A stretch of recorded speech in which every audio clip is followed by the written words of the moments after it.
The red light on the camera blinked to life, and in that instant, the studio seemed to hold its breath. Senator John Kennedy leaned forward in his chair on the Will Cain Show, fingers laced, eyes steady, voice calm but sharpened by urgency.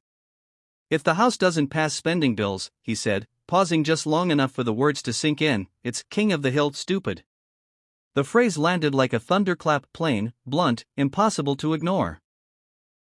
Somewhere beyond the studio walls, millions of Americans were already feeling the consequences of political gamesmanship, and Kennedy knew it. This wasn't about winning a soundbite. It was about telling a hard truth before the damage became irreversible. Back home in a small town outside Baton Rouge, Maria Thompson turned up the volume on her television. She was a single mother of two, a nurse who worked double shifts and still worried every month about rent, groceries, and whether her aging car would survive another commute.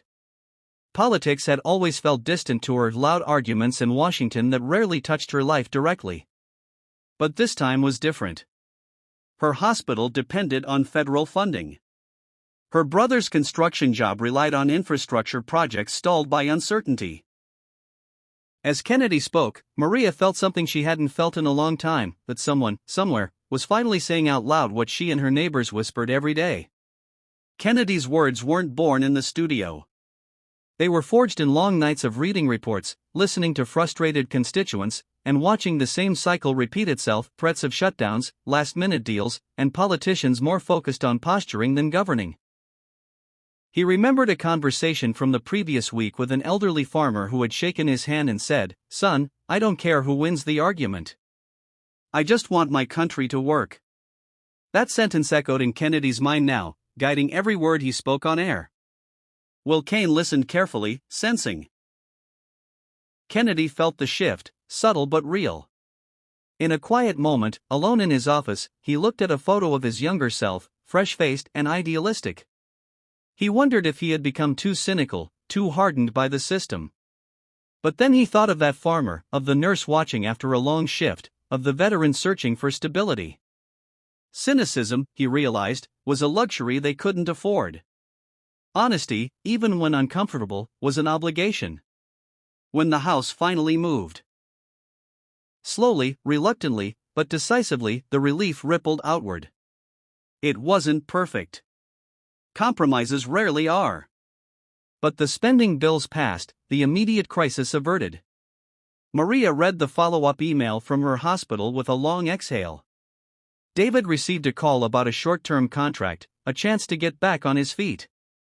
Small victories, maybe, but victories all the same. The story didn't end with applause or triumph. Kennedy knew that tomorrow would bring new fights, new temptations to revert to old habits. But on that day, something important had happened. A line had been drawn, not between parties, but between responsibility and recklessness. Words, chosen carefully but spoken plainly, had reminded people why governance mattered. Looking back on that moment on the Will Cain Show, Kennedy would later say it wasn't about being clever or controversial. It was about respecting the people who trusted him with their future. Democracy, he believed, wasn't sustained by perfect leaders or flawless systems. It survived because, every so often, someone was willing to stand up and say, "Enough. This is stupid. Let's do better." And for Maria, for David, and for countless others who watched from living rooms and break rooms in quiet apartments, that message lingered. It reminded them that their voices mattered, that accountability was possible, and that even in a noisy, divided world, plain truth could still cut through and light the way forward.